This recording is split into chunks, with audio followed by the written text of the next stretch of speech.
Bonjour à toutes, bonjour à tous et bienvenue pour cette émission Sam FM saison 3 proposée par Planon.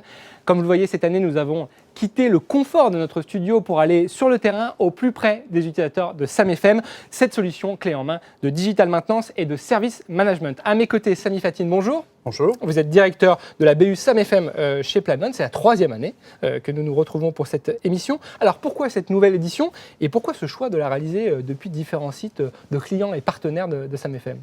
Alors, effectivement, c'est la 3e édition. C'est un programme et un format qui plaît beaucoup, qui est plébiscité à la fois par nos clients, mais aussi par nos prospects, je dirais notre audience naturelle.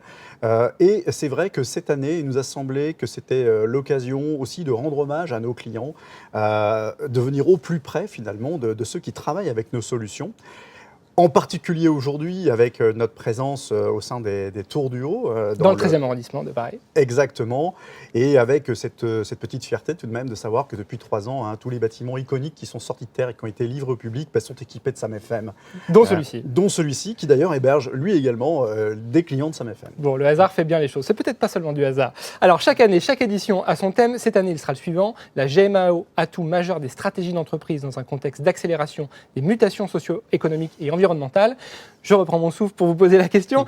L'idée, c'est peut-être que les changements que nous avons vus lors des précédentes émissions se sont confirmés, ils sont en train de devenir réalité, ils sont en train de devenir stratégiques pour les entreprises ? Oui, il n'aura échappé à personne que, je dirais, aussi bien les enjeux climatiques que nous avons connus et que nous connaissons encore, et que nous connaîtrons certainement encore pendant longtemps, ainsi que l'actualité, nous amène à plus, je dirais, de prise en compte de ces enjeux, ces obligations qui nous échouent maintenant.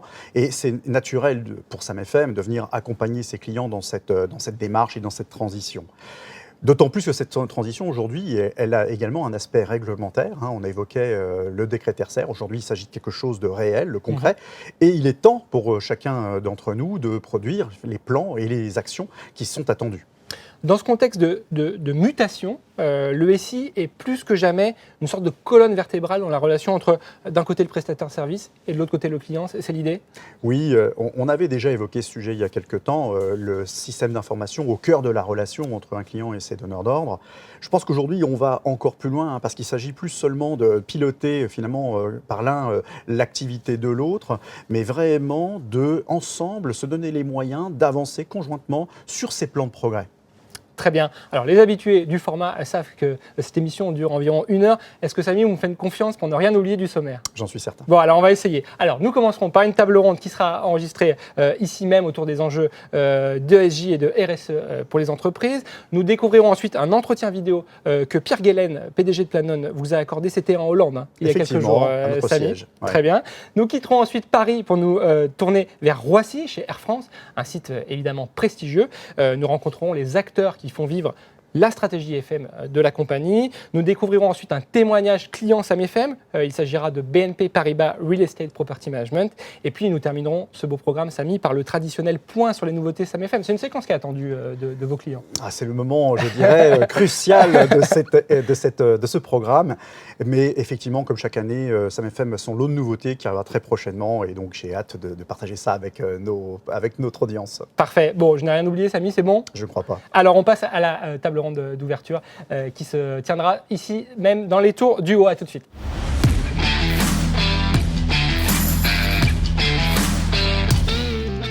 ESG, RSE au cœur des enjeux de l'environnement de travail. Voilà le thème de notre table ronde d'ouverture avec 4 invités avec moi pour en parler. Je vais commencer par la droite, Guy Kléber. Bonjour. Bonjour. Bienvenue, vous intervenez aujourd'hui en tant que membre du comité exécutif d'IDE, anciennement ARCEG, si je ne me trompe pas. C'est une organisation professionnelle qui regroupe, je crois, environ 2000 membres, des donneurs d'ordre et des prestataires dans les environnements de travail. C'est à peu près ça. Et puis vous êtes également directeur immobilier et services généraux au sein de la direction Workplace du groupe BPCE. Tout à fait. Bienvenue à vous. Je me tourne vers ma gauche pour présenter Stéphane Hulin. Bonjour. Bonjour Baptiste. Vous êtes associé et directeur de la transformation et des méthodes chez Panorama. C'est une société de conseil stratégique et opérationnel qui intervient auprès des directions de l'immobilier et de l'environnement de travail. Je n'ai pas fait d'erreur. Tout à fait écorché, c'est parfait. Bienvenue avec nous. À vos côtés, Pierre-Olivier Bessol. Bessol, bonjour. Bonjour. Vous êtes CEO et cofondateur d'Ubigreen. Ubigreen, c'est un éditeur de solutions digitales qui permettent de mesurer notamment la performance énergétique et technique des bâtiments. Tout à fait. Dans le Exactement. tertiaire plutôt. Hein. Exactement, dans le tertiaire. Et puis à ma droite, on retrouve aussi Samy qui viendra nous donner peut-être en fin de table ronde son regard sur tout ce qui aura été dit. Alors, ces dernières semaines, l'actualité des sujets environnementaux a évidemment été très intense. On pense aux sommets internationaux, aux publications scientifiques, aux mobilisations citoyennes et à la crise énergétique. Des actualités qui nous rappellent à tous que l'heure est au passage à l'action, et en particulier pour les entreprises qui vont devoir s'équiper sur ces sujets. Et pour lancer la discussion, je vais d'abord me tourner vers vous, Guy. Quel est peut-être votre regard sur la RSE aujourd'hui, sur le sujet des économies d'énergie? Comment ces sujets sont immiscés dans votre quotidien? Et puis, comment vous vous en emparez, justement? Alors effectivement, la RSE est un sujet très d'actualité, qui devient de plus en plus d'actualité. Et toutes les entreprises, on le voit au sein de l'IDE, sont confrontées à ce sujet-là et l'abordent avec des domaines plus ou moins différents. Et en ce qui concerne, nous, notre périmètre, c'est l'immobilier, services généraux, c'est le fonctionnement de l'immobilier. Nous avons, là je prends ma casquette de BPCE, nous avons mis en place une plateforme éco-énergie qui rassemble toutes les données énergétiques. C'est un peu un big data énergétique dans lesquels on met des données qui viennent de nos agences. On a à peu près 7000 sites dans le groupe. Les données énergétiques par des capteurs, on a des factures qui viennent directement d'Enedis et on a aussi les données de Linky. Et on met tout ça sur une base de données dans laquelle effectivement on croise la carte d'identité des sites et on peut avoir donc tout un tas de paramètres permettant de savoir si le bâtiment est extrêmement vertueux ou n'est pas vertueux. Donc là, on n'est plus dans la bonne volonté, on est dans l'action. On est tout à fait dans l'action. De comprendre. Est-ce que cette plateforme, elle est antérieure au décret tertiaire? Enfin, quel est le rôle du fameux décret tertiaire dans ce bouleversement dans les entreprises autour des économies d'énergie? Alors effectivement, cette plateforme est antérieure au décret tertiaire qui est arrivé après. Et parce que le décret tertiaire s'intéresse surtout aux bâtiments qui font plus de 1000 mètres carrés. Or, une agence bancaire, pour nous en moyenne, c'est 260 mètres carrés environ en moyenne. Donc ça devrait passer sous les radars de décret tertiaire. Néanmoins, il y a aussi des choses qui font que les agences qui sont en dessous de 6000 mètres carrés, mais qui sont dans des centres commerciaux, enfin je ne vais pas refaire tout l'historique, sont aussi concernées. Et donc sur un périmètre, un parc de 7000 agences, 7000 bâtiments, on en a quand même plus de 1200 qui sont concernés par le décret tertiaire. Donc vous êtes allé même au-delà finalement du décret tertiaire. Et puis entre-temps, il y a aussi la crise énergétique qui a dû mobiliser. Effectivement. Et donc la possibilité de faire moins 10% sur les consommations énergétiques, telles que nous le demande le gouvernement, est très important pour nous de respecter cette consigne. Et donc, toutes les données qui se trouvent sur cette plateforme énergétique sont exploitées pour permettre effectivement de pouvoir respecter et de suivre effectivement la réduction de nos consommations. Très bien. Allez, je vais me tourner vers mes voisins de gauche, Stéphane et Pierre-Olivier. Je l'ai dit en introduction, vous travaillez tous deux avec les entreprises, en soutien aux entreprises sur ces sujets. Allez, on va peut-être commencer par Stéphane et puis je poserai la même question à Pierre-Olivier ensuite. Quels sont peut-être les bons usages, les bonnes pratiques que vous voyez arriver aujourd'hui sur ces sujets de performance énergétique? On a eu le témoignage de Guy. Est-ce que c'est un petit peu dans la logique des choses à faire en 2023? Oui, absolument. Alors, juste pour donner un petit peu de cadrage un peu plus large, le sujet, quand on parle des économies d'énergie, la bonne pratique de base, et les entreprises y vont à fond, c'est de faire un audit déjà soit de son parc immobilier, soit bâtiment par bâtiment. Et quand on va auditer, on a 4 grands domaines qu'il faut regarder. C'est la structure, le bâti en lui-même, sa performance. Vous avez les équipements qui sont à l'intérieur et la performance des équipements qui sont à l'intérieur. Les usages que l'on a dans ce bâtiment, qui sont également importantes à auditer, et puis la manière dont on conduit ce qu'on appelle la conduite des installations, qui permet, c'est là qu'on a toute l'intelligence de la connaissance du bâtiment et la manière dont on va le piloter pour faire. Donc on démarre par ça, et pour accompagner ça, il faut évidemment des outils de mesure. Donc ça aussi, beaucoup d'outillage, d'outils de mesure. On ne peut pas engager une transformation sans avoir compté au préalable. Donc on va compter à travers les différents outils que l'on a. En premier lieu, ce qu'on appelle les plans de comptage, qui va permettre de détourer des périmètres de consommation. Ce qu'on appelle la gestion technique du bâtiment, qui est un ordinateur qui a un peu la vision sur la totalité des équipements du bâtiment, ou encore par l'installation de capteurs qui va permettre de connaître ou des usages ou des équipements plus particuliers. Et vous accompagnez les entreprises à mettre en place ce type de dispositif? Exactement, nous on les conseille pour pouvoir justement avoir la bonne méthodologie pour s'y prendre, pour arriver et se fixer des objectifs qu'on va pouvoir atteindre à travers un plan.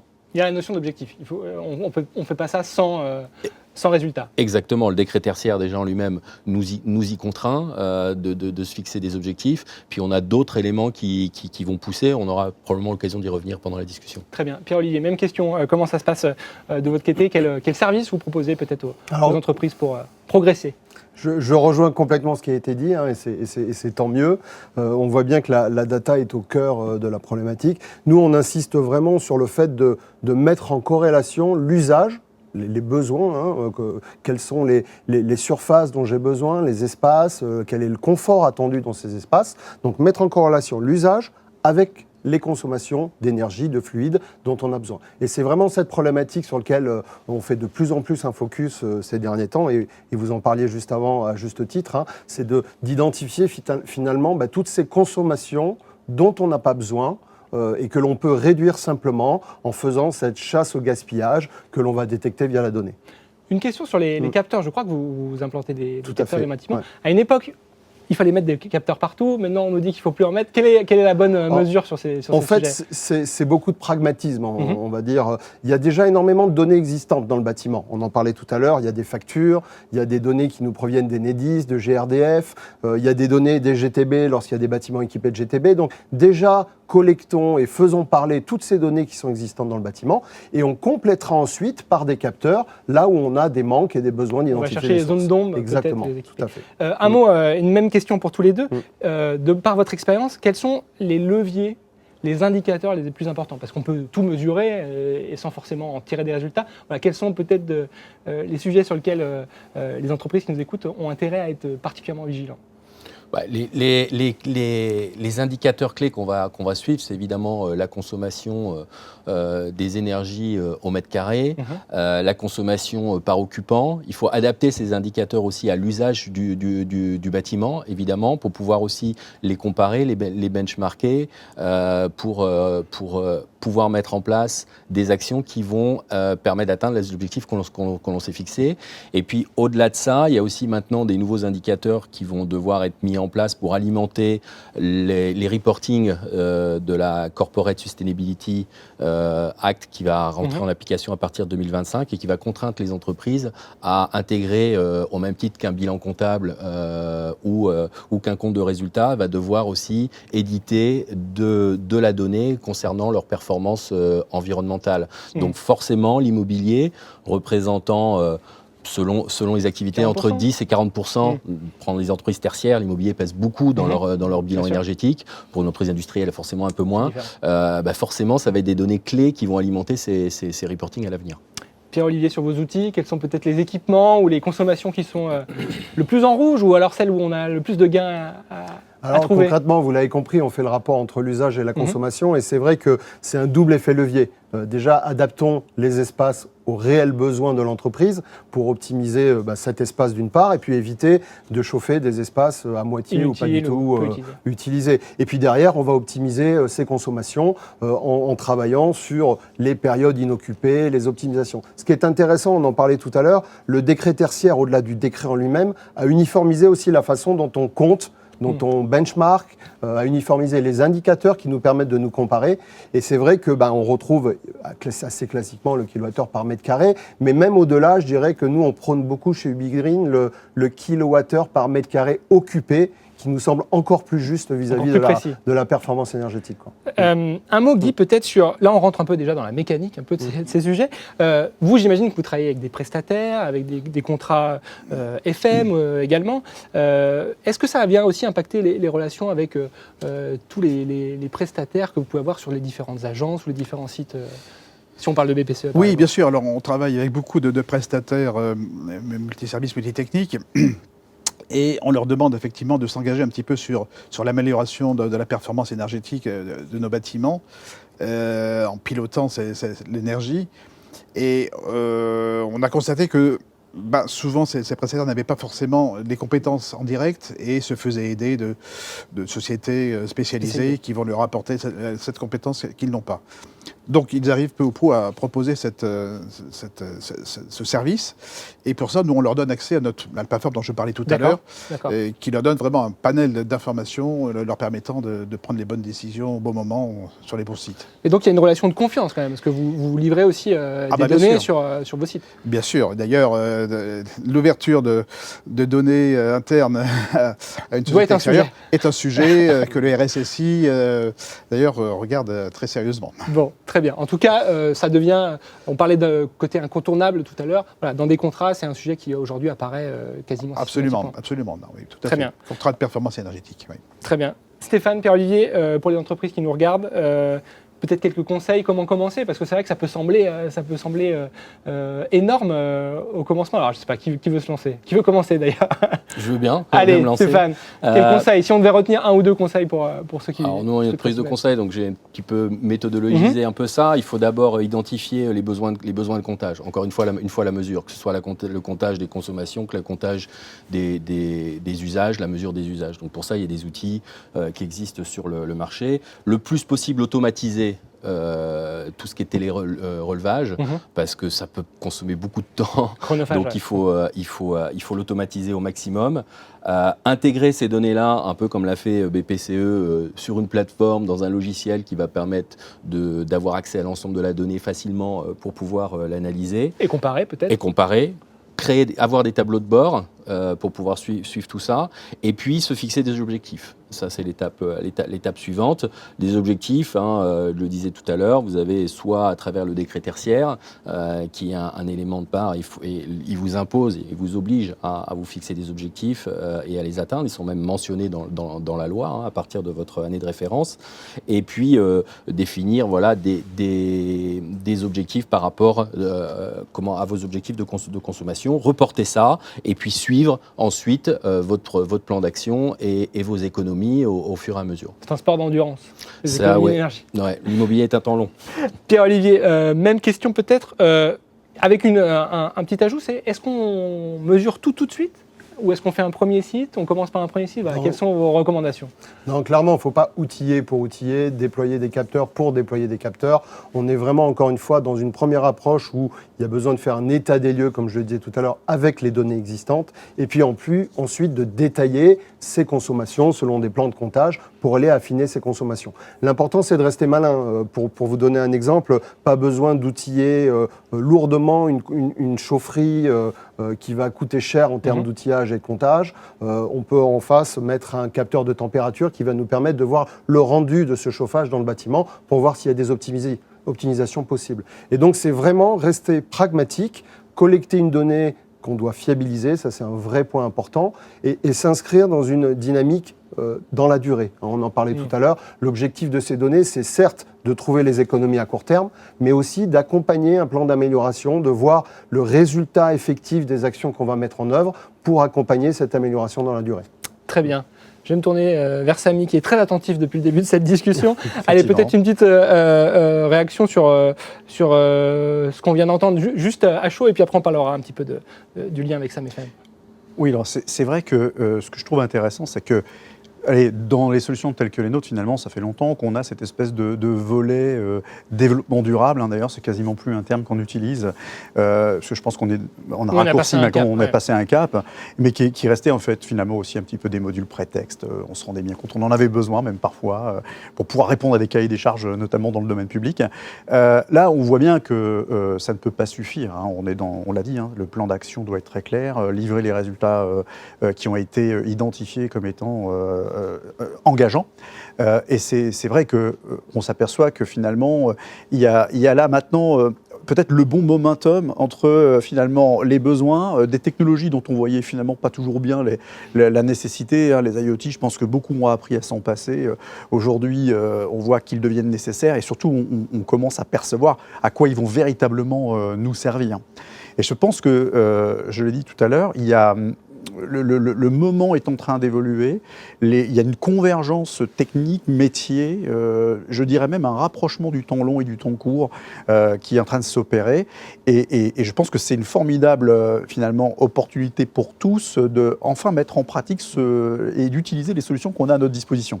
Et pour des outils comme les vôtres, de progresser, de continuer de... Oui, je pense que évidemment, les solutions, elles ont besoin d'évoluer, d'accompagner les mutations du marché, d'accompagner les clients pour faire face à leurs enjeux. Mais en même temps, ça ne peut pas se faire d'un coup de baguette magique. C'est-à-dire qu'il y a là, on voit bien, si des grands acteurs comme les grands prestataires de services ont besoin de s'associer avec des spécialistes dans ces domaines-là, c'est bien parce qu'il y a des spécificités. La GMAO, ce n'est pas la performance énergétique à la base, hein, même si bien on perçoit tous qu'il y a des recoupements. Et ça semble donc évidemment indispensable de faire évoluer les solutions, mais en même temps, allez, on va dire, c'est pas tout à fait par hasard qu'on va faire les choses. Et l'idée, c'est aussi de s'appuyer sur des technologies qui sont éprouvées. Alors justement, puisqu'on parle de ce sujet, et puisque vous venez de parler, Samy et Pierre-Olivier, juste avant, il me semble, si j'ai bien cru comprendre, que vous allez être amené à vous revoir dans les prochaines semaines. Alors, qui dévoile le sujet? Oui, voilà, alors c'est presque une exclusivité mondiale, mais enfin, effectivement, oui, on a une grande nouvelle à annoncer, c'est que le groupe Planon, donc, finalement, a procédé à l'acquisition du Big Green.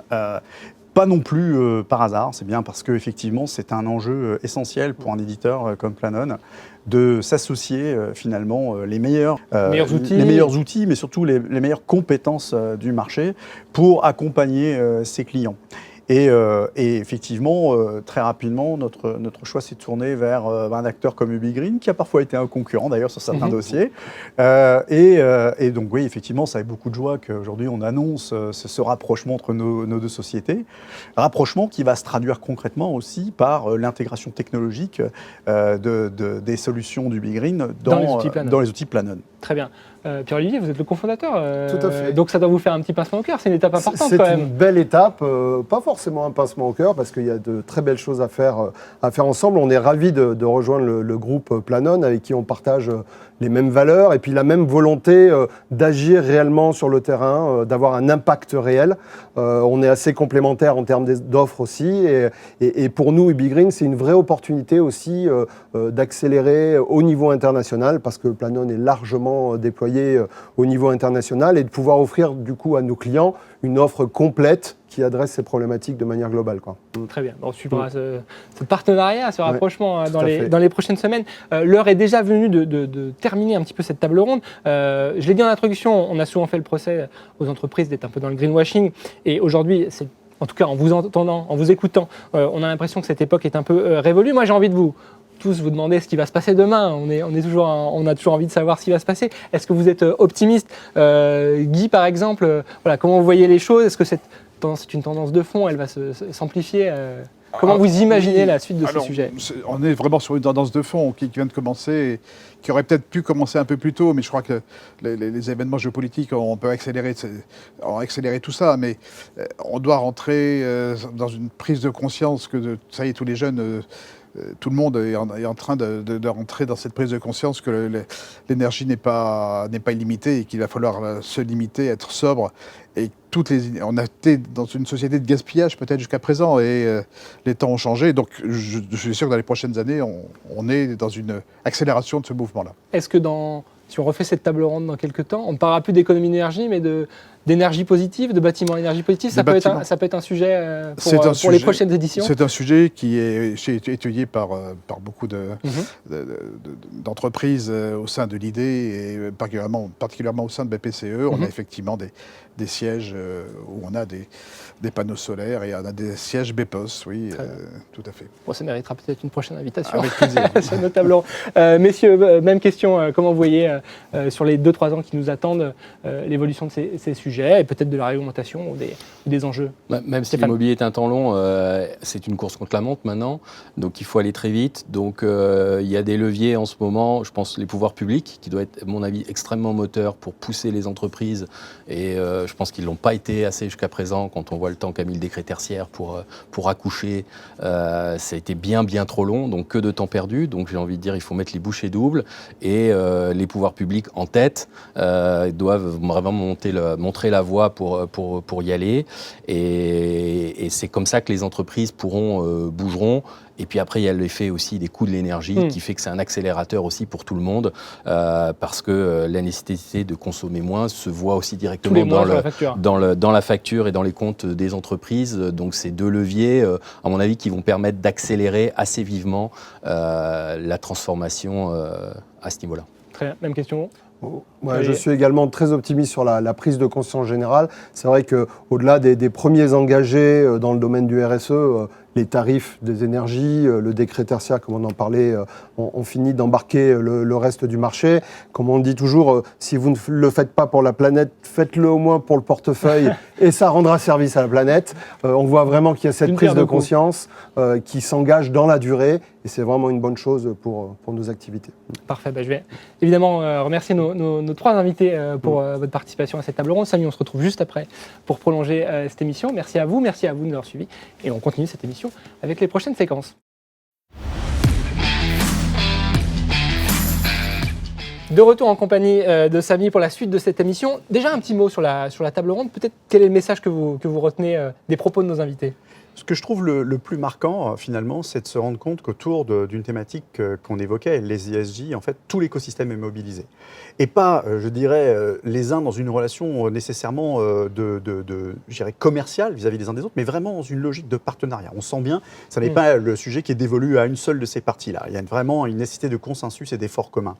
Et ça, pour moi, c'est le point quand même assez marquant notamment de ces discussions. Et ça met fait naturellement au cœur de ces partenariats, finalement, de ces discussions. Effectivement, je pense que ça nous renvoie à notre rôle, on le disait tout à l'heure, de colonne vertébrale du système d'information, mais aussi de centre névralgique, de communication entre tous ces acteurs, se trouver là où se trouve l'information, là où elle doit être déversée, et la mémoire, et ce qui nous permettra ensuite de véritablement prouver qu'on a réussi ensemble à répondre aux enjeux qui se présentent à nous. Bon, nous n'allons pas perdre le rythme dans les prochaines minutes puisque nous allons nous déplacer de quelques centaines de kilomètres pour visionner une interview que vous avez réalisée aux Pays-Bas, au siège du groupe Planon avec son PDG, Pierre Gelen. Allez, sans tout dévoiler, Samy, quelles sont peut-être là encore les grandes lignes de cet échange ? Je pense que c'était important aussi de montrer à toute notre audience que Planon n'est pas seulement une organisation qui finalement donne des leçons aux autres, mais qui se les applique à elle-même. Comment est-ce que lorsqu'on est un éditeur, je dirais citoyen du monde, finalement on va agir soi-même au sein de sa propre organisation. Et je pense que c'était important aussi pour Pierre de nous communiquer tout l'enthousiasme qu'il a pu avoir dans la construction de cette entreprise, et notamment, et on l'évoquera tout à l'heure, avec, je dirais, parachevé par cette certification WELL, de notre siège. Je crois que ça va être un moment assez extraordinaire. Il y a une petite subtilité, c'est que nous allons voir la version courte, mais je crois qu'il y a une version longue de cet entretien, c'est ça ? On peut la retrouver en ligne ? Comment ça va fonctionner ? Alors effectivement, compte tenu du timing de cette émission, c'était compliqué de passer l'intégralité de nos échanges, qui ont duré quand même un certain temps. Ceux qui sont intéressés pourront bien sûr aller sur notre site internet et pourront accéder à un lien qui leur permettra de visionner l'intégralité de cet échange. Samy, on regarde cette interview et puis on se retrouve nous à Roissy avec Air France pour continuer d'explorer ces sujets. À tout de suite.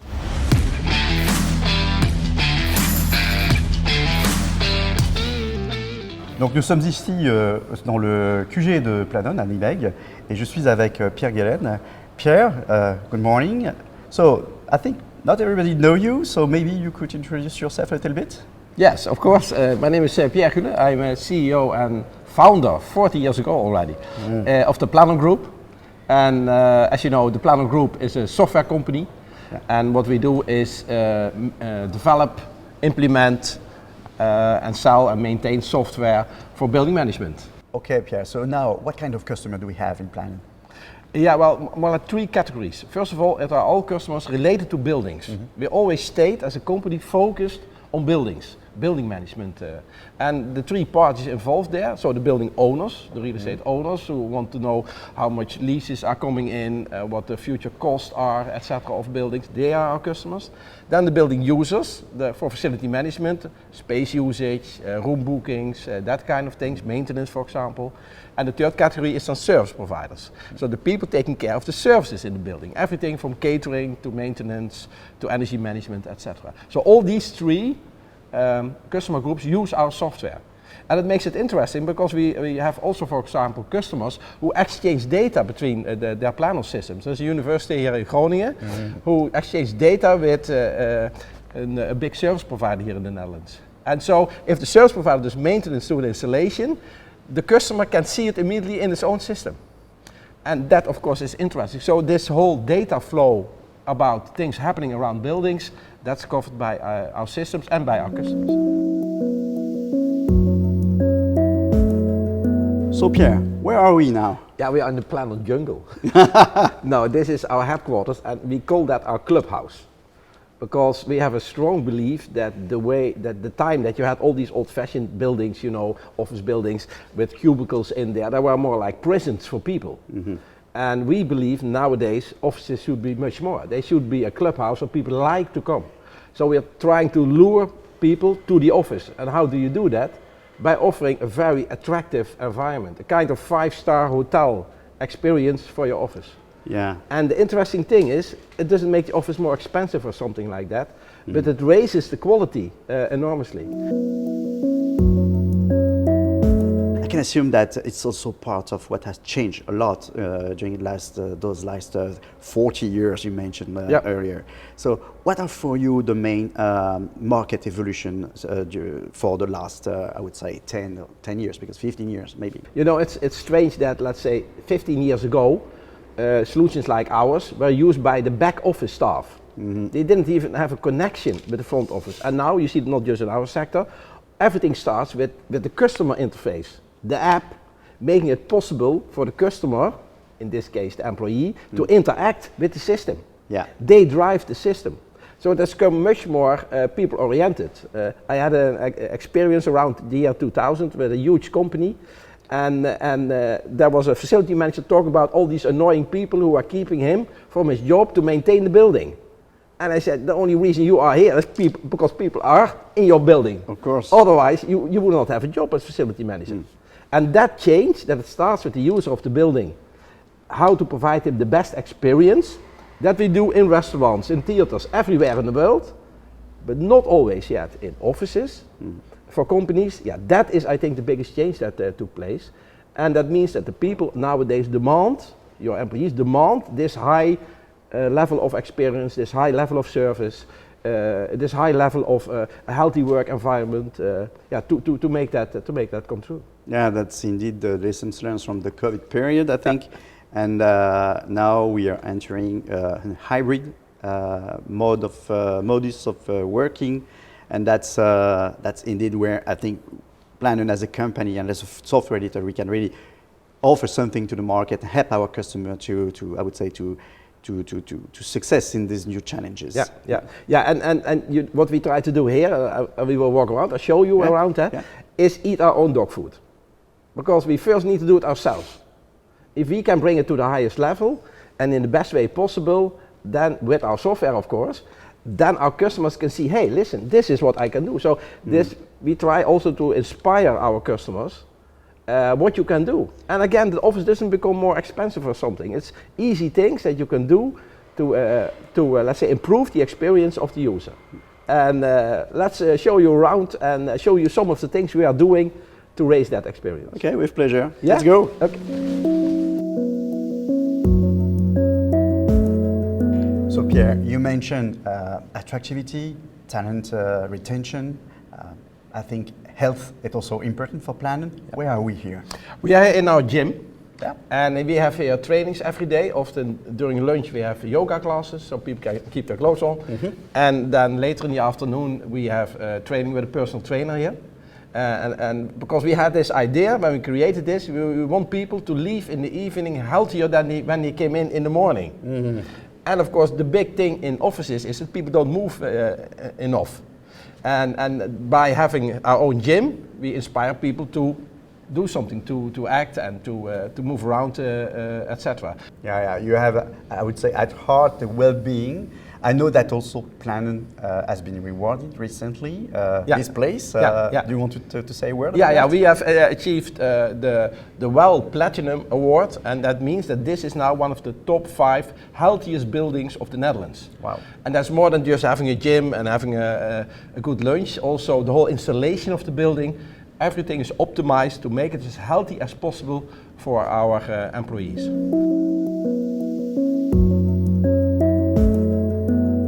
So Pierre, while I'm charging my mobile. Maybe you could give a word about our Planon partnership program, because Planon is a worldwide leader, but we are not a lone player. No, certainly not. I even believe that we are now in a time frame in which the best ecosystem will win. That will be the leader. It will never be one company. It's the best connected company that will play an important role in the market. And that's why we have this partner program that consists first of implementation partners, the traditional resellers, etc. But perhaps even more important are our technology partners. People who connect their solution or their hardware or their apps to Planon. And that really makes a big difference for us, because certainly if you have Planon, you can have all kinds of apps connected to it that give other functionalities, connections to building management systems, etc., with just one click of a button. Yeah.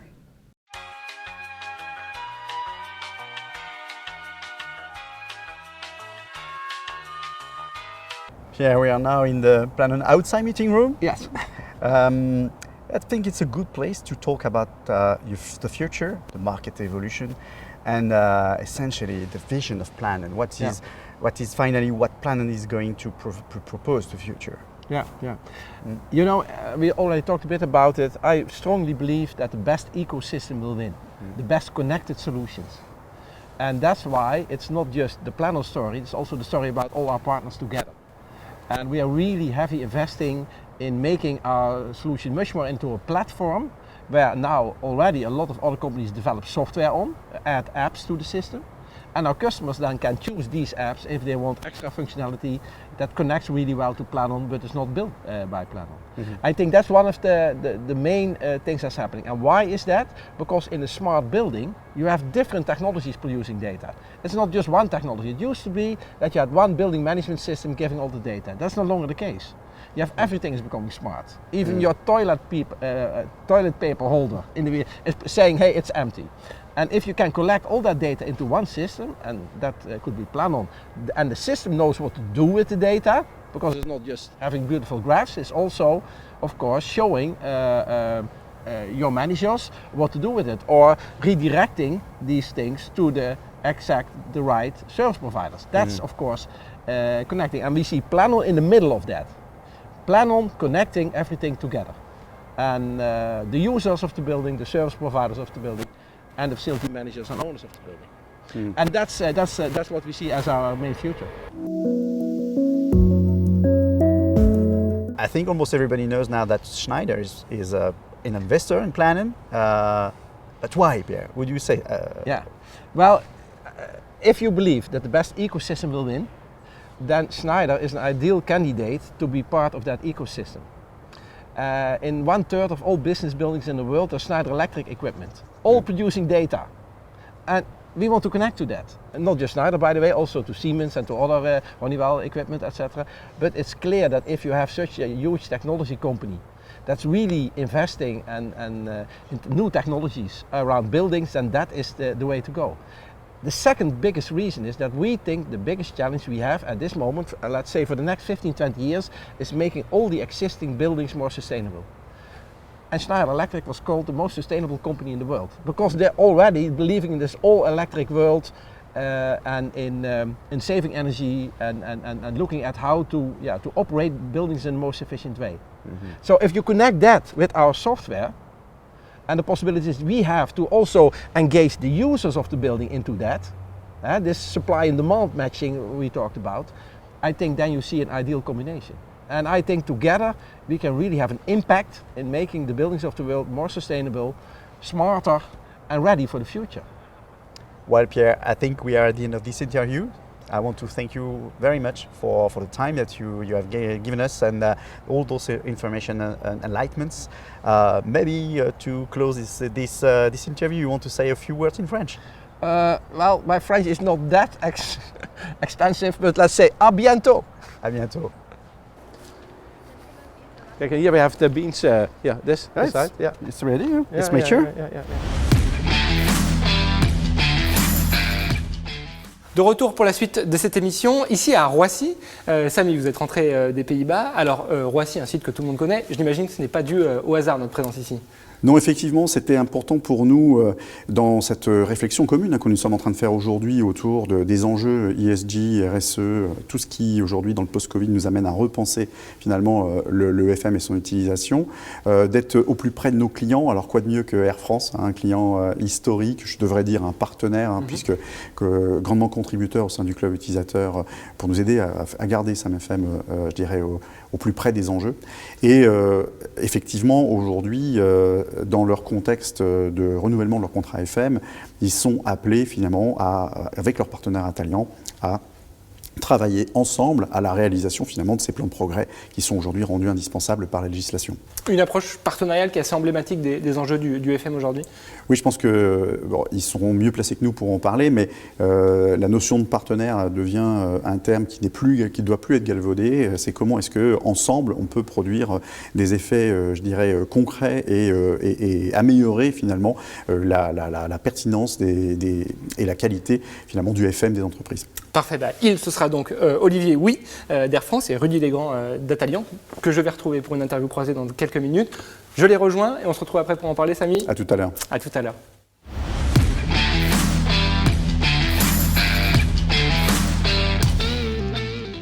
Bonjour messieurs. Bonjour Baptiste. Bonjour Baptiste. Olivier Huy, vous êtes responsable Facility Management d'Air France. Bienvenue dans cette émission et merci de nous accueillir aujourd'hui à Roissy. Bienvenue dans nos locaux. Rudy Legrand, bonjour, vous êtes Bonjour. directeur opérationnel d'Atalian Facilities. Alors messieurs, mon objectif aujourd'hui, c'est de repartir de cette interview en comprenant parfaitement comment vous travaillez ensemble, comment fonctionne votre partenariat.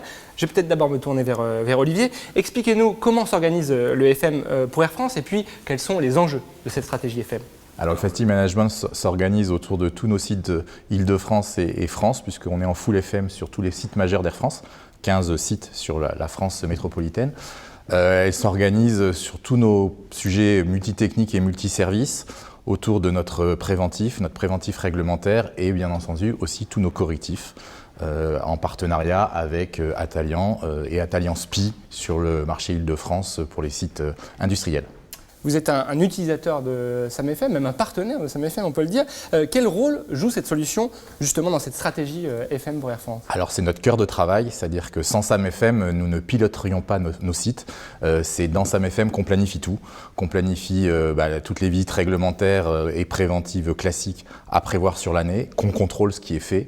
Et c'est aussi via cet outil qu'on planifie tout le correctif de tout ce que les utilisateurs ou notre prestataire FM constate sur le terrain et corrige au fil de l'eau, que ce soit pour des problématiques techniques ou des problématiques de service. L'heure est à la RSE, on parle aussi des critères ESG. J'imagine que disposer de data à travers des outils comme Sam FM, c'est important pour quand on a votre casquette. Alors c'est très important parce que ça permet aussi de piloter et de pouvoir mieux gérer dans le futur, puisqu'on travaille et on essaye d'avancer sur ces sujets-là, de piloter nos énergies et nos consommations, notamment en termes de chaleur dans les bureaux, puisque c'est un peu le grand sujet du moment. Mettre tout le monde à 19 degrés, si vous ne savez pas piloter, c'est très désagréable. L'heure est à l'action sur ce sujet, on l'a dit beaucoup dans cette émission, c'est vraiment le mot d'ordre du moment. Tout à fait. Parfait. Je vais me tourner vers Rudy pour comprendre votre rôle avec Atalian. Alors, quelles sont vos prérogatives sur le compte Air France et puis comment vous agissez pour répondre aux demandes de votre voisin, Olivier? Alors, mes prérogatives, elles sont surtout de répondre aux besoins du client, qui sont extrêmement changeants et qui suivent l'actualité. C'est-à-dire qu'effectivement, on a connu la période Covid, on la connaît toujours aujourd'hui, mais la période Covid était aussi un moment très important dans la relation entre Air France et Atalian. Aujourd'hui, on connaît les problèmes énergétiques, on a beaucoup de travail à réaliser sur cette activité-là. Donc, c'est constamment répondre aux besoins du client qui ne sont pas forcément celles décrites dans le cahier des charges. C'est ça qui est important. Ah oui, ça évolue au fil du temps. Ça évolue au fil du temps, voilà. Alors, comment on réalise nos prestations? On sert effectivement aujourd'hui de Sam FM, ça c'est extrêmement important. C'est un outil qui nous aide à planifier notre maintenance corrective, préventive, réglementaire. C'est un outil qui nous permet aussi de gérer les KPI, parce qu'aujourd'hui notre contrat il est géré à travers des KPI qui permettent effectivement de vérifier si on est dans les clous, si on est en avance, si on est en retard, si on a des actions à réaliser. Voilà comment on gère à peu près ce compte. Très bien. C'est aussi un outil pour discuter entre vous. Là, vous êtes réunis aujourd'hui, Oui. mais entre les équipes, j'imagine que ça facilite les relations. Comment ça se passe justement cet échange? Alors clairement, grâce à cet outil, on produit nos rapports mensuels et autour de ces rapports-là, donc qui présentent nos KPI et nos enjeux majeurs, on discute et on s'améliore et on change aussi nos prérogatives au quotidien. Il y a effectivement le cœur du contrat, comme disait Rudy, mais le contrat, on le fait vivre. C'est-à-dire que ce qui était vrai quand on l'a signé n'est pas forcément vrai aujourd'hui et on fait face à la sobriété énergétique, au Covid, demain peut-être à une autre crise. Ben voilà, on s'adapte en permanence et grâce à ces indicateurs et à ce pilotage via SAM-FM, on arrive à avancer. Rudy, vous recevez des petites alertes d'Olivier ou vous le voyez en réunion? Oui, alors comment ça se passe? Vous savez, on discute, on a des groupes WhatsApp spécifiques, on a des réunions hebdomadaires, des réunions mensuelles d'activités, des CODIR. Effectivement, c'est un contrat qui vit, il est parti sur une base, il va forcément évoluer, il évoluera encore. Aujourd'hui, on est dans la partie énergétique, demain, on sera peut-être sur les sujets de l'eau. Voilà, c'est tous ces éléments-là et donc c'est traité au quotidien, c'est traité de manière mensuelle ou annuelle, mais en tout cas, c'est souvent beaucoup de communication. Parfait. Bon, justement, je crois qu'on mesure bien l'extrême proximité entre vos deux équipes, aussi avec les équipes de SAM-FM, qui est un petit peu la pierre angulaire de ce contrat. Puisqu'on est cette émission est regardée par des confrères, des consoeurs qui exercent aussi vos fonctions dans d'autres sociétés, quels seraient peut-être vos conseils pour réussir ce type de partenariat, ce type de contrat? On a compris qu'il y avait le dialogue. Est-ce qu'il y a d'autres critères qui aident à mieux travailler ensemble? Allez, qui se lance? Je crois que vous avez employé le bon terme, le partenariat. Donc ce n'est pas un contrat de client à fournisseur, c'est vraiment un contrat de partenaire. Si vous n'êtes pas partenaire, si vous n'êtes pas co-acteur, ça ne peut pas fonctionner. Ça fait 2 ans que je suis dans le FM. Sans partenariat, cette coactivité, cette proximité par tous les moyens, groupe WhatsApp, téléphone, les urgences c'est par téléphone, ces réunions hebdomadaires, ces réunions mensuelles, ces réunions annuelles, ça ne peut pas avancer. Et on est vraiment, on fonctionne l'un avec l'autre, main dans la main, et c'est comme ça qu'on y arrive. Parfait. Rudy, même question, la transparence, la communication? Vous avez dit le mot, transparence. La transparence est importante. Chacun peut avoir une problématique dans son contrat, que ce soit le client qui peut avoir une problématique et on est là pour l'aider. Et nous aussi, on peut rencontrer à un moment donné des problématiques qui sont liées par exemple aujourd'hui à l'inflation, ce genre de choses. Et donc on est là pour se parler et pour faire avancer ensemble l'activité. Et puis l'adaptabilité. C'est extrêmement important. On a un cahier des charges, certes, aujourd'hui, mais ce n'est pas forcément le réel besoin du client. Le réel besoin du client, on l'apprend sur le terrain avec lui. Et donc, on doit s'adapter par rapport à ça et surtout répondre à ses besoins. C'est ça. S'il y a 2 mots vraiment à ressortir, c'est la transparence complète, totale avec le client et l'adaptabilité. Parfait. Votre contrat, il vous unit jusqu'à quelle date? On a un petit on est repère temporel. reparti pour 4 ans. Très bien. Bon, on aura peut-être l'occasion d'en reparler ensemble. Bonne continuation dans ce contrat. Merci encore à tous les deux d'avoir participé à cette émission. À bientôt. Merci Baptiste. Au revoir.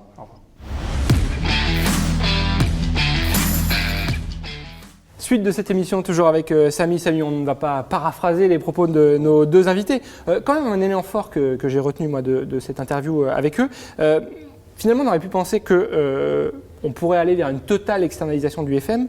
L'exemple du contrat entre Air France, Atalian et SAM-FM au milieu du partenariat démontre un peu le contraire. Oui, finalement, je crois que ça a bien été dit tout à l'heure. On a besoin de travailler ensemble.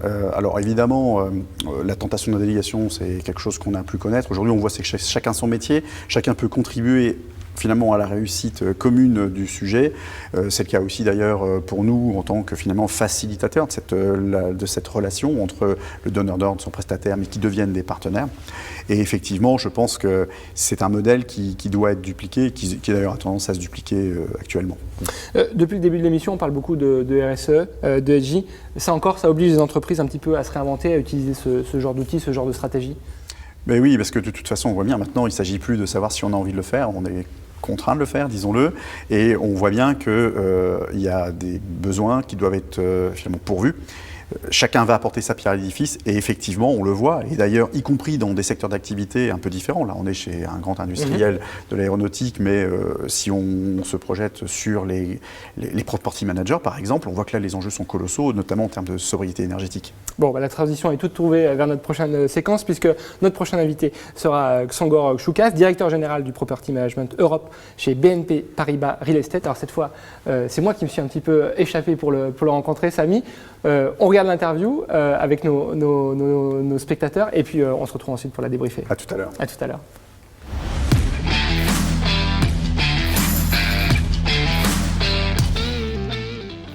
Tchongor Choukas, bonjour. Bonjour. Vous êtes directeur général du Property Management Europe chez BNP Paribas Real Estate. Allez, tout d'abord, pour bien comprendre, que représente cette activité Property Management pour BNP Paribas Real Estate en Europe? Ça fait partie d'une des 4 lignes de métier au sein de BNP Paribas Real Estate. Nous sommes présents en 10 pays en Europe exclusivement et on gère 48 millions de mètres carrés. Alors, vous êtes souvent connu comme un pionnier en matière de digitalisation. Comment le digital facilite aujourd'hui votre métier de property manager? La digitalisation, c'est une tendance qui est indispensable et incontournable pour bien mener nos activités. Très vite, on a confronté les limites de notre efficacité car nos missions property management s'enrichissent chaque jour. La réglementation évolue, on doit respecter de plus en plus de règles, mais pas seulement d'être conformiste, mais aussi avec un œil et avec un objectif d'être performant. Et être performant, on ne peut plus juste travailler avec des anciens outils et sur papier. Il faut adopter les outils qui sont beaucoup plus performants. Il faut passer à la digitalisation. Et la digitalisation est quelque chose qui, à notre volumétrie, BNP Paribas Real Estate Property Management, avec 48 millions de mètres carrés sous gestion, c'est indispensable. Il faut recueillir ces fameuses data dont tout le monde parle, et puis il faut les comprendre, il faut les analyser. C'est ça l'aide du digital. Il y a 2 volets. Il y a le volet, bien entendu, efficacité opérationnelle. Et pourquoi l'efficacité opérationnelle? C'est pour les modèles économiques. On ne peut pas, à telle volumétrie, charger plus de honoraires, donc on doit gagner en efficacité. Mais deuxième, ce que vous venez de souligner, c'est qu'est-ce qu'on extrait de ces données-là. C'est une meilleure expertise, une intelligence pour prendre des décisions plus pertinentes et donc de pouvoir améliorer de nouveau la performance. Donc les 2 aspects sont bien entendu de respecter la loi. Le property management est là, bien entendu, de veiller toute la réglementation et de les bien appliquer. Mais deuxième, c'est un partenaire pour nos clients investisseurs aussi d'améliorer la performance. Et la performance, sans exploiter les données et prendre le recul et appliquer à l'intelligence de ces données, ce n'est plus possible. Alors, on parle de digital. Je crois que vous disposez d'un partenariat technologique avec Planon et avec SAM-FM. Il a été renouvelé, je crois, si mes informations sont bonnes, en janvier 2022. Dans ce type de partenariat, vous recherchez un partenaire technologique, un partenaire humain, un peu des deux. Quels sont les critères qui guident ce type de contrat, de partenariat? Oui, tout à fait. On a renouvelé notre partenariat avec Planon concernant l'utilisation de SAM-FM. L'outil a des fonctionnalités de base très importantes, très utiles, qu'on essaye de déployer de plus en plus sur les sites qu'on gère. Qu'est-ce qu'on attend d'un partenaire? C'est d'être fiable et d'être capable de nous accompagner dans l'évolution de notre activité. Où Planon a pu démontrer sa force, c'était justement sur les fonctionnalités de base. Ils ont un produit fiable. Après, nous, on les challenge pour qu'ils développent des fonctionnalités additionnelles qui sont maintenant de plus en plus importantes pour la gestion des immeubles, comme l'empreinte carbone, la consommation énergétique, les plans d'action, pilotage de reporting vers les différents organismes. Et Planon réagit. Après, il faut qu'il soit à l'auteur et avec les autres outils. Mais on attend de notre partenaire, pas seulement Planon, mais des autres également, qu'il soit stable dans la durée pérenne. Nous avons des stratégies long terme. On ne travaille pas pour 6 mois ou 9 mois. On a des plans à 3, 5 et au-delà. Donc on a besoin des types de partenaires qui peuvent nous accompagner à long terme. Très bien. Une dernière question. C'est vrai que durant cette émission, cette année, nous traitons beaucoup des sujets environnementaux qui montent en puissance dans l'immobilier tertiaire. En tant que property manager, quelle est l'importance de ces sujets aujourd'hui? Est-ce qu'ils sont devenus incontournables dans vos métiers? C'est devenu plus qu'incontournable. Il n'y a plus de réunions avec nos clients pendant lesquelles on ne discuterait pas des aspects environnementaux. Et pas seulement environnementaux, parce que le E, c'est de ESG, c'est la partie environnementale, mais de plus en plus, avec certains clients stratégiques et au niveau européen, la partie S, qui est la partie sociale. De plus en plus, c'est pas tellement facile de bien estimer la valeur ou le calculer, mais en tout cas, il y a un impact important à apporter sur la partie S. Et il y a le G qui est la gouvernance, ça veut dire que toute la chaîne, indépendamment où l'activité est exercée, on doit s'assurer que certains codes d'éthique et de réglementation sont respectés. Donc nous, on travaille avec des partenaires, des fournisseurs, des prestataires qui appliquent et qui s'engagent aux mêmes règles que BNP Paribas, Real Estate et bien entendu nous, le Property Management. Donc on est actif sur tous les trois, mais la partie environnementale, clairement, dernièrement, grâce à l'évolution de la réglementation, a apporté beaucoup de conscience des investisseurs et aussi des utilisateurs qu'on doit agir et collectivement. Et le PM étant au milieu de la chaîne entre le facility management et l'asset management, c'est au milieu le property management, et aussi il a un rôle central entre le bailleur et le preneur à bail, donc l'occupant. Qui est au cœur de ces enjeux. Exactement. Donc si le PM ne fonctionne pas bien ou ne traite pas ces sujets-là, ça ne va pas. Donc pour le PM, c'est indispensable de bien intégrer dans nos activités ces enjeux. Et on l'intègre pas seulement dans la partie conseil, en tant qu'expertise, mais aussi dans la partie implémentation. Le PM est là pour apporter et appliquer, donc créer des résultats, pas seulement de donner des conseils et de créer des stratégies. Ça revient plutôt à des boîtes de conseils et nous sommes là pour justement marcher le discours. Très bien, c'est un sujet pour aujourd'hui, évidemment pour demain, on en reparlera dans les prochaines années. Avec plaisir. Et on aura l'occasion peut-être d'en reparler. Merci beaucoup pour votre participation à cette émission et pour votre accueil ici dans vos bureaux. À très bientôt. Merci, à très bientôt.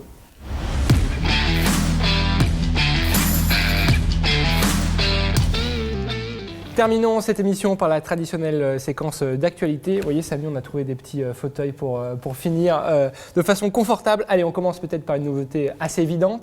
C'est celle du logo que certains spectateurs de l'émission ont peut-être remarqué, le nouveau logo. Le nouveau logo, effectivement, donc une évolution stylistique qui s'inscrit, je dirais, dans la continuité de l'évolution de l'identité visuelle de Planon qui date de l'année dernière, et qui préfigure le lancement de SamFM 3.0, une nouvelle version de notre solution phare. C'est à la fois une évolution, je dirais, stylistique, comme je l'ai dit, esthétique, mais c'est en réalité une évolution profonde de SamFM. Et est-ce qu'on peut déjà en donner quelques grandes lignes de cette nouvelle version ? Oui, on a fait la place, je dirais, à une expérience utilisateur entièrement revue sur la partie back-office de la solution, avec évidemment des écrans redessinés, des nouvelles couleurs qui évidemment rappellent celles du nouveau logo, mais surtout la possibilité de manière beaucoup plus simple d'utiliser SamFM, notamment sur une tablette tactile. Alors ça c'était pour la partie, je dirais, expérience utilisateur. On a également revu en profondeur, ça c'était une promesse de l'année dernière, si vous vous souvenez bien, très bien. le module stock qui a été donc totalement refondu et qui a été aussi enrichi d'un point de vue fonctionnel, qui va, je pense, d'ailleurs permettre à nos clients de réellement l'utiliser. Et je dirais, si je dois rester sur les grandes nouveautés, les grandes lignes, l'intégration d'un tout nouveau module BIM Exploitation, véritablement mettre le BIM au service de nos utilisateurs, donc multitechnique et FM, avec quelque chose qui sera, je pense, qui va marquer le marché, avec très facile d'utilisation, très bien intégré, multi-maquette, multi-IFC, et qui permettra également d'intégrer des plans DWG. Bon, des nouveautés qu'on découvrira. Ça, c'est pour la partie solution. Il y a aussi des évolutions, je crois, dans la partie écosystème, de nouveaux partenaires. Allez, là encore, est-ce qu'on peut en dire quelques mots ? Oui, alors c'est vrai que SamFM, c'est une solution, mais ce sont également des équipes qui travaillent chaque jour pour nos clients, mais c'est aussi un écosystème sur lequel on peut s'appuyer, un écosystème de partenaires et de partenaires technologiques qui s'est enrichi au fil des années. L'année dernière, lors de la Work Night, nous avons remis le premier Planon Innovation Trophy à la société Commit.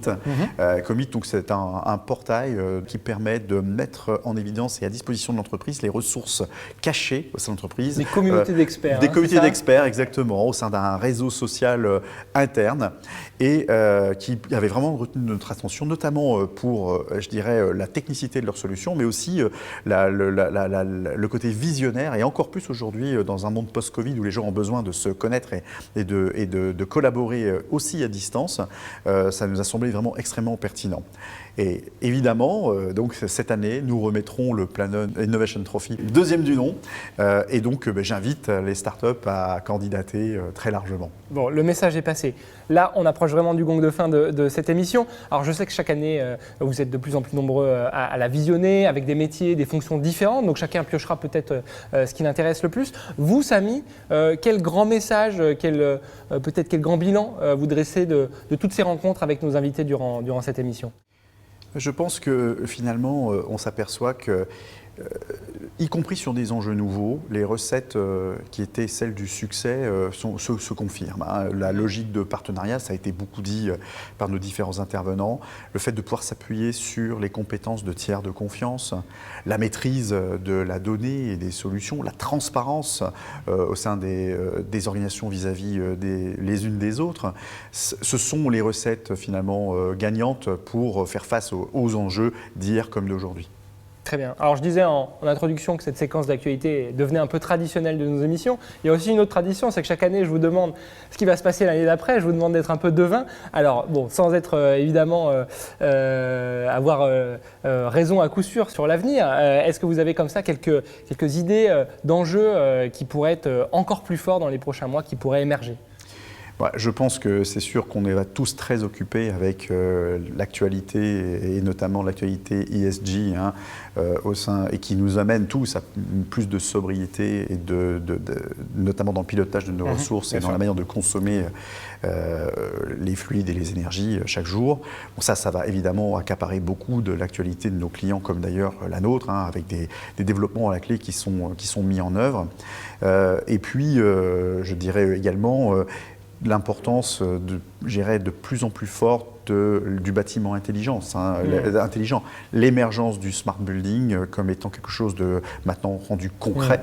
Je pense que ce sont là les grands axes sur lesquels nous allons travailler et qui vont nous occuper pour l'année qui vient, mais certainement aussi les années suivantes. Le bâtiment intelligent, c'est plus une question de pionnier. Aujourd'hui, c'est une question pour tous les acteurs du marché. Je pense que le bâtiment intelligent va devenir un acteur à part entière. On a eu beaucoup les donneurs d'ordre, les prestataires, les occupants. On a maintenant le bâtiment en tant que tel qui va devenir finalement une personne qui va venir contribuer lui aussi finalement à l'atteinte de nos objectifs communs autour des ESG. Bon, on en reparlera peut-être en 2023. Puisqu'on parle de 2023, juste un dernier regard sur l'agenda Planon SAM-FM. Est-ce qu'on a déjà une idée des grands rendez-vous qui vont émailler peut-être le début de l'année pour commencer ? Oui, alors effectivement, je dirais déjà la Work Night, on en parlait il y a quelques instants, qui va se dérouler en mars, auquel nous serons présents et où nous remettrons le fameux Planon Innovation Trophy deuxième du nom, mais également nos clubs utilisateurs. C'est vrai qu'au minimum 3 fois par an, nous aimons réunir nos clients utilisateurs autour de thématiques qui nous permettent de travailler au futur de la solution, pas en tant que fonctionnalité pour la fonctionnalité, mais véritablement de s'assurer que celle-ci répond aux enjeux opérationnels de nos clients sur le terrain. Donc j'invite là aussi nos clients à participer toujours plus nombreux à ces ateliers. Donc ça va égrener toute l'année et évidemment notre présence toujours plus forte aussi bien sur les réseaux sociaux que sur nos événements partenaires et clients auxquels bien évidemment sur lesquels nous communiquerons bien sûr prochainement. Parfait. Eh bien, écoutez, Samy, ces dernières secondes me permettent de vous remercier d'abord pour ces bons moments passés dans le cadre de cette émission. Remercier aussi les équipes qui sont mobilisées sur cette émission, les intervenants, les techniciens, bref, tout un écosystème, là encore, mobilisé. Merci, Samy. Merci, Baptiste. Et puis, merci évidemment à vous toutes et tous pour votre écoute. À très bientôt. Au revoir.